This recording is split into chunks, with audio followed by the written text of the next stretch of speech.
Semula. Setiap pagi Ravi bangun Tengok jawab yang mana?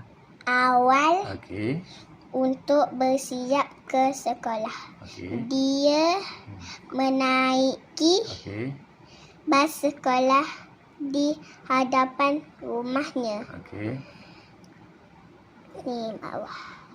Bas akan ni yang ni. Hah? Ni bukan yang ni bas. Oh, salah. Bas itu dipandu oleh seorang Ni siapa ni? Ni. Apa nama dia ni? Oh, panggil apa ni? Driver panggil driver. Pemandu. Driver maksud dia pemandu. Jadi bas itu dipandu oleh seorang ni pemandu yang baik. Okey.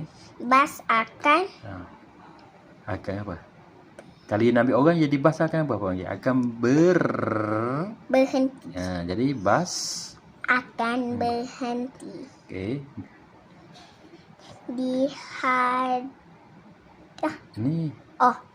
Di setiap rumah murid sebelum menuju ke murid nak pergi mana? Murid nak pergi mana? Sekolah. Ni jawapan dia sekolah. Jadi dah cakap tadi. Menuju ke sekolah. Bye bye. Ya bye bye ni bye bye ni bye bye. Okey, sambung. Di dalam bas Ravi akan apa? Duduk betul.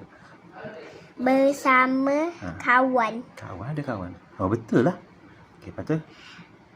Bukan kawan ni. Apa? Rakan. Tapi jawapan dia salah ni. Sepatutnya rakan ni. Bersama rakan-rakannya. Okey, kita potong sini nanti ya. Okey, mereka